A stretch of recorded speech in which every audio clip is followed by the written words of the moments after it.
Might just be a big glitchy video. Who knows? Okay, so we left off in our wonderful book with them about to try to magic themselves to the enchanted forest with Mendenbar's sword. The big question is whether it'll work or not, because Mendenbar's sword and him traveling doesn't work outside of the forest, and his sword has been a little wonky outside of the forest. So we don't know how well it'll go. So, let's see how this goes. When he was satisfied that he knew exactly what he intended to do, in what order, he put a hand on the hilt of his sword and looked at Cimmerian. Ready? Whenever you are, Cimmerian said. Mendenbar nodded and drew his sword. He heard Cimmerian suck in her breath as he raised the weapon over his head and swung it in a slow circle. Carefully, he pointed the sword at the carpet and pushed a tiny bit of power out to label it for the next part of the spell. Then he pointed the sword at Cimmerian and repeated the process even more gently than before. Cimmerian shivered but remained silent. Turning, Mendenbar pointed the sword in the direction of the enchanted forest. Now for the tricky part. He drew on the power of his sword, feeling it hum through the hilt and into his hands. In his mind, he pictured the giant trees of the enchanted forest, ranged in silent rows around the rocks that edged the green glass pool, with the still water reflecting them like a green mirror. When he was sure that he had the picture clear and steady in his mind, he gave the power in the sword the same twisting pull he used to move from place to place within the enchanted forest. Slowly, almost reluctantly, the rocks began to blur and fade. Mist rose, wavering to veil the mountains and sky. Then, just as the landscape was about to vanish into thick, woolly grayness, the mist stopped condensing. For a moment, everything was still. Then the mist thinned and the outlines of the rocks and mountains grew sharper. Almost, thought Mendenbar. It must need more power because we're outside the enchanted forest. He clenched his hands around the hilt of the sword and pulled again, hard. Gray fog slammed hard around them, like a window shutter dropping closed. Something hit him like a giant hammer, and he felt himself falling. Now I've done it, he thought vaguely just before everything went black. Hope Cimmerian's all right. Then he lost consciousness completely. He didn't even feel himself land. Chapter 11, in which Mendenbar and Cimmerian are very busy. Something was wrong. Mendenbar could feel it even before he was fully awake. The magic of the enchanted forest floated all around him, but it seemed tenuous and tottery, almost disconnected. He thought he had better get up and fix it. He opened his eyes. Cimmerian's concerned face hovered a foot above him. Her braids had come loose from her tight crown, and there was worry between her eyebrows. He didn't want her to be worried. He tried to say so, but all he managed was a coughing fit. Cimmerian bit her lip, and her troubled expression intensified. Don't try to talk, she said unhappily. Don't try anything yet. Your sword is safe, and I'm all right, and everything else can wait for a few minutes. Just lie there and breathe slowly. It occurred to Mendenbar that Cimmerian was anxious about him. That was nice in a way, but he still didn't want her to be happy. In fact, it was suddenly very important to him that Cimmerian should not be worried or unhappy in the slightest. He closed his eyes and considered how best to convey this, and instead fell asleep at once. When he woke, the sky was a pale blue of late afternoon. Rubbing his eyes, he sat up carefully, remembering what had happened earlier when he'd tried to talk. Cimmerian was at his side at once. Are you sure you should do that? She said. It hasn't hurt so far, Mendenbar replied. What happened? Cimmerian studied him for a moment, then relaxed visibly. I'm not sure, she said. 1 minute we were going somewhere, and the next minute we weren't. When I picked myself up, you were lying there looking 3/4 dead and as white as cracked ice.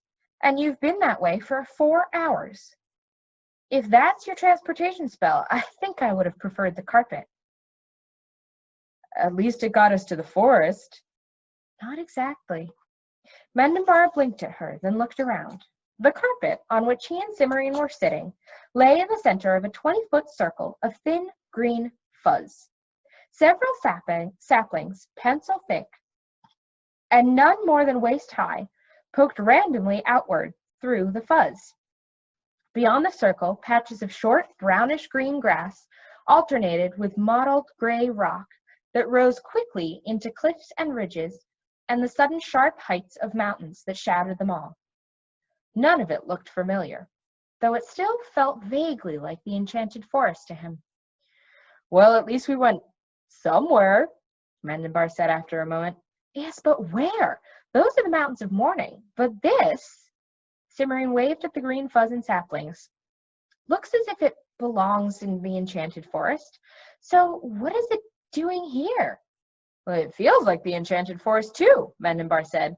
He shifted, and his hand touched the cool metal. Even without looking, he knew it was his sword. He picked it up and looked at it thoughtfully. Cimmerian, is this still leaking magic the way you said it was earlier? No, Cimmerian said. I can tell it's a magic sword, and an odd one at that, but only if I study it. It's not so obvious anymore. Mendenbar pushed himself to his feet. It took more effort than he had expected, and by the time he finished, the worry lines had reappeared between Cimmerian's eyebrows. I'm all right, he told her, mostly. He waited a moment for his head to stop spinning, then walked cautiously to the edge of the circle of fuzz. He stepped over the boundary onto a patch of grass. The comforting sense of being surrounded by magic vanished, and although he had more than half expected it, he staggered slightly. Cimmerian was beside him almost at once. What is it? It was just the change. Can you feel my sword now? Yes, Cimmerian said, but nowhere near as bad as it was this morning. I was afraid you would say that, Mendenbar said, and looked at the circular area of green, then sighed. I hate to do this, but you're right, it doesn't belong here. He started forward. Cimmerian grabbed his hand. Wait a minute, what are you talking about? This, Mendenbar pointed at the sapling with his sword. In a way, it really is part of the enchanted forest, and that's why it feels like home to me. And that's why the sword doesn't feel obvious when it's inside. I mean, that makes sense, Cimmerian said, but how did it get here? I don't think it did exactly, Mendenbar said. I think the sword made it for us when we couldn't get through to the real forest. That's why this is so new looking. Your sword? Cimmerian paused, thinking. Yes, you told me it was linked to the enchanted forest. I didn't realize it could do things on its own without someone directing it. Normally it doesn't, Mendenbar said, unless it's picking the next king of the enchanted forest. Cimmerian's voice trailed off, and she shook her head. I think you'd better tell me about the sword. All about it, not just the dribbles of information that you've been doing when it comes up. I have a feeling we're going to need to know. I don't know that much, Mendenbar said, and I have to take care of these things first. He waved at the saplings. What are you going to do? If the sword did it, it ought to be able to undo it. I don't want to erase this patch, but I can't think of anything else to do with it. It wouldn't be a good idea to leave a bit of my kingdom disconnected like this. I can see that, Cimmerian said, releasing his arm at last.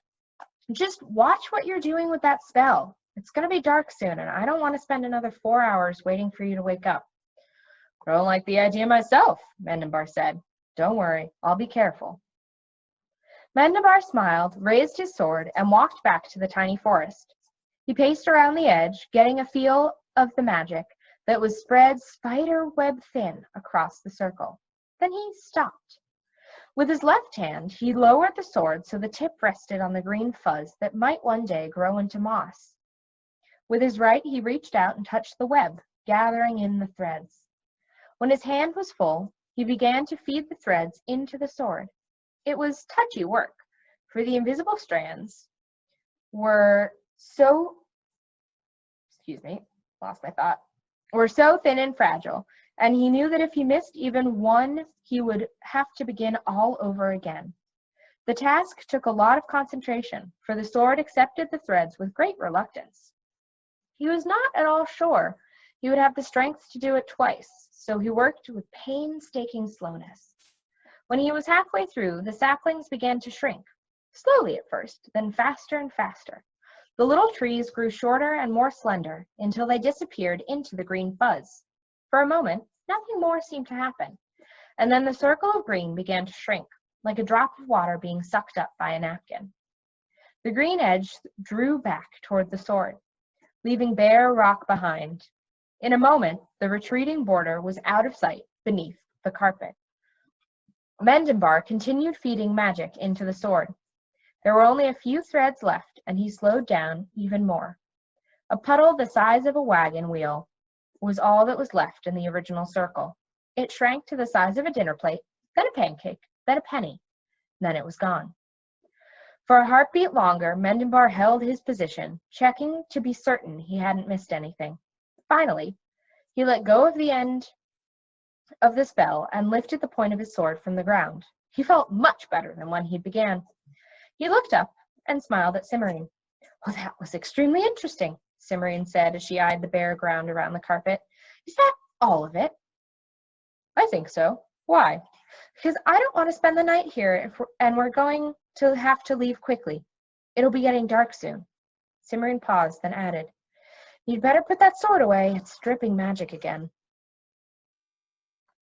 "Sorry," Mendenbar said. "Why don't we—" With a rattle of small stones and a vicious hiss, a long, gray-black snake shot out of a crevice at the top of the nearest cliff and dropped toward Cimmerian.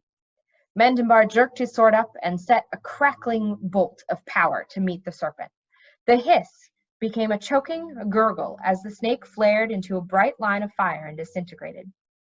Flakes of ash drifted the last few feet to fall around Mendenbar and Cimmerian.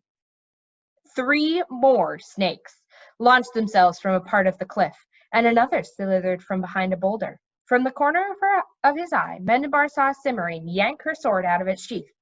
He hoped briefly and intensely that she was good at fighting, and then he had no time or attention for anything except the snakes. A second blast of magic disposed of 2 of the 3 in the air, and a single sword stroke chopped the third in half. By then, 4 new snakes were in the air, and Mendenbar could hear more hissing on all sides. He sent another spell skyward, and another, and then swung at 2 snakes that had leaped from a crack barely shoulder high above the ground. After that, he lost track of how many snakes he'd stuck or stabbed or chopped, or how many he'd burned or blasted. He had no time for anything but fighting. He swung his sword until his arms were tired and his head hurt from concentration and spellcasting. And then suddenly, there were no more snakes. The ground was dusted with ashes and littered with pieces of snakes, and the air smelled of charred meat. Slowly, Mendenbar lowered his sword. A few paces away, Cimmerian had straightened up from her fighter's crouch with the same wary hesitation. Her sword was covered in dark blood, and there were quite a lot of dead snakes around her. What do you guys think just happened?